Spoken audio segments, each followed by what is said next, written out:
सुप्रभात बच्चों, कैसे हैं आप लोग। आशा करती हूँ कि आप सभी बच्चे घर पर स्वस्थ और सुरक्षित होंगे। बच्चों, आज हम हिंदी व्याकरण का पाठ 4 उसका दूसरा भाग पढ़ेंगे। बच्चों, अब हम पाठ 4 जो हमने कल पढ़ा था, हम एक बार फिर से इस शब्द विचार की पुनरावृत्ति करते हैं। शब्द विचार क्या है बच्चों? शब्द क्या होता है?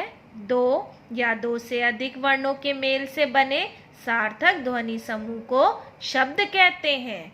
शब्द के कितने भेद होते हैं? शब्द के 4 भेद होते हैं। रचना के आधार पर, स्रोत उत्पत्ति के आधार पर, अर्थ के आधार पर और प्रयोग के आधार पर। रचना के आधार पर शब्द के 3 भेद होते हैं: रूढ़ शब्द, यौगिक शब्द और योग रूढ़ शब्द।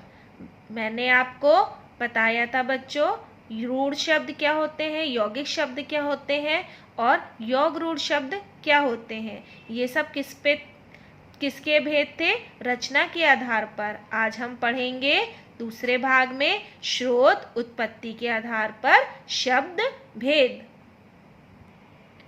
दूसरा, स्रोत उत्पत्ति के आधार पर शब्द भेद। उत्पत्ति से अभिप्राय यह है कि शब्द कहाँ से आया है, किस भाषा से प्रचलित हुआ है। हिंदी में कुछ शब्द संस्कृत से आए हैं, कुछ संस्कृत के शब्दों से बने हैं, कुछ अन्य भाषाओं से आए हैं। इस आधार पर शब्द 5 प्रकार के होते हैं। स्रोत उत्पत्ति के आधार पर शब्द के 5 भेद। पहला, तत्सम शब्द। दूसरा, तद्भव शब्द। तीसरा, देशज शब्द।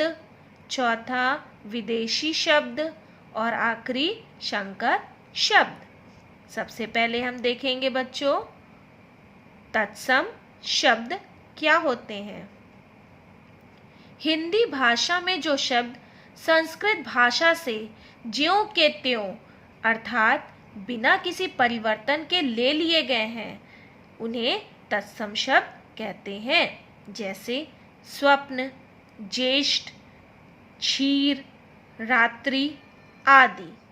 ये क्या है?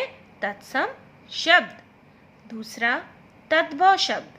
संस्कृत भाषा के वे शब्द जिन्हें हिंदी की प्रकृति के अनुरूप बदलकर ग्रहण किया जाता है, उन्हें तद्भव शब्द कहते हैं। जैसे राज, दूध, खीर, सपना आदि। अब बच्चों, हम कुछ तत्सम शब्द के तद्भव रूप पढ़ेंगे। जैसे बच्चों, राज। राज क्या है? तत्सम। इसका तद्भव रूप क्या होगा? राज। अग्नि। अग्नि को हम तद्भव में क्या रूप बनेगा उसका? आग। अग्नि को आग भी बोलते हैं। स्वप्न। स्वप्न का सपना। सपना भी और स्वप्न भी। सपना क्या है हमारा? तद्भव और स्वप्न क्या है? तत्सम। अक्षी। अक्षी मतलब आँख। अक्षी को आँख भी बोलते हैं। अश्रु। अश्रु क्या है? ये भी हमारा संस्कृत शब्द है। जैसा कि मैंने आपको बताया कि हिंदी भाषा में जो शब्द संस्कृत भाषा से ज्यों के त्यों मतलब जैसे हैं वैसे ही बिना किसी परिवर्तन के लिए जाते हैं, उन्हें क्या कहते हैं? तत्सम शब्द। अश्रु का आंसू, ये क्या है? तद्भव। आम्र। आम्र का आम। ओष्ठ। ओष्ठ का ओठ। कर्ण।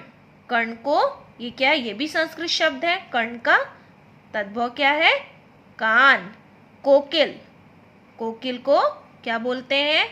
कोयल। ठीक है बच्चों, समझ में आया आपको?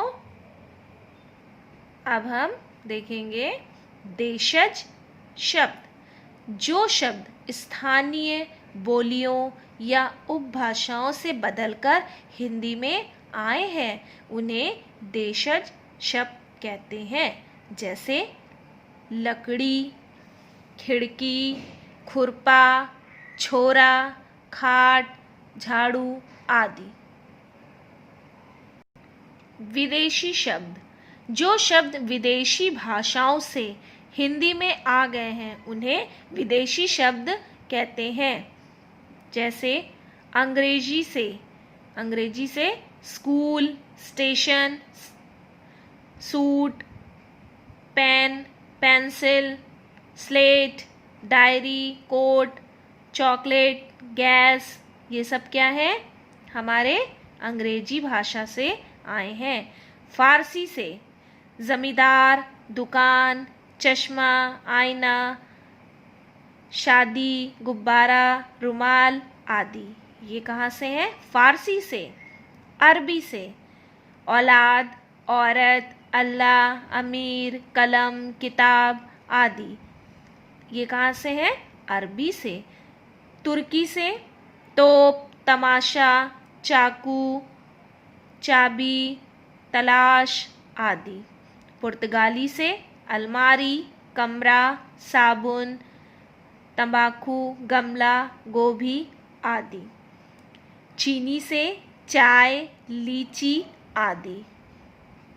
ठीक है बच्चों, अब हम देखेंगे संकर शब्द।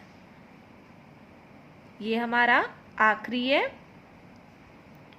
जो दो भाषाओं के मेल से बने शब्द भी हिंदी में प्रयुक्त होते हैं, इन्हें संकर शब्द कहते हैं। जैसे सजावट कक्ष, ये क्या बताया अभी मैंने आपको? दो भाषाओं के मेल से बने शब्द। यहाँ क्या लिखा है? सजावट कक्ष। सजावट क्या है हमारा? हिंदी, और कक्ष क्या है? संस्कृत। दूसरा देखेंगे वर्षगांठ। वर्ष क्या है बच्चों? संस्कृत, और गांठ क्या है? हिंदी। छायादार, छाया हिंदी और दार फारसी। अब हम देखेंगे तीसरा, अर्थ के आधार पर शब्द भेद। अभी हमने देखा था पहला रचना के आधार पर, दूसरा हमने देखा स्रोत उत्पत्ति के आधार पर, अब तीसरा है भेद हमारा अर्थ के आधार पर शब्द के भेद। अर्थ के आधार पर शब्दों के 4 भेद होते हैं। पहला एकार्थी, दूसरा अनेकार्थी शब्द, तीसरा पर्यायवाची या समानार्थी शब्द, और आखिरी है विपरीतार्थी मतलब विलोम शब्द। ये क्या है? अर्थ के आधार पर शब्द भेद है। एकार्थी शब्द, जिन शब्दों का प्रयोग केवल एक ही अर्थ में होता है उन्हें एकार्थी शब्द कहते हैं। जैसे रोटी, पानी, चाय, घर आदि। ये क्या है? एकार्थी शब्द। जिन शब्दों का प्रयोग केवल एक ही अर्थ में होता है वो क्या कहलाते हैं बच्चों? एकार्थी शब्द। दूसरा अनेकार्थी शब्द, एक से अधिक अर्थ देने वाले शब्द अनेकार्थी शब्द कहलाते हैं। जिस शब्द का एक से अधिक और ज्यादा अर्थ होता है वो क्या कहलाते हैं? अनेकार्थी शब्द। जिस शब्द के बच्चों ढेर सारे अर्थ होते हैं, जैसे हार, फल, उत्तर, आम, हल आदि। ग पर्यायवाची या समानार्थी शब्द, जिन शब्दों के अर्थ में समानता हो उन्हें समानार्थी या पर्यायवाची शब्द कहते हैं। जैसे कमल, पंकज, सरसेज, वारिस आदि। विपरीतार्थी विलोम शब्द, ये हमारा है आखिरी घ विपरीतार्थी, जिसको विलोम शब्द भी कहते हैं। किसी शब्द के विपरीत अर्थ को प्रकट करने वाले शब्दों को विपरीतार्थी या विलोम शब्द कहते हैं। जैसे कि दुख, दुख का क्या होता है? उल्टा सुख। सरल, सरल का उल्टा कठिन। धनी, धनी का निर्धन। जन, जन का मरण आदि। आखिरी है बच्चों प्रयोग के आधार पर शब्द के भेद। ये चौथा भेद है। शब्द का प्रयोग जब वाक्य में होता है तब वह पद बन जाता है और कोई ना कोई व्यवहारिक प्रकार करने लगता है। इस आधार पर शब्द पद 2 प्रकार के होते हैं। पहला विकारी शब्द और दूसरा अविकारी शब्द। अब हम पहले देखेंगे विकारी शब्द। जिन शब्दों में लिंग, वचन, कारक और काल के अनुसार परिवर्तन होता है उन्हें विकारी शब्द कहते हैं। विकारी शब्द 4 प्रकार के होते हैं: संज्ञा, सर्वनाम, विशेषण, क्रिया। ये क्या है हमारे विकारी शब्द। दूसरा, अविकारी शब्द।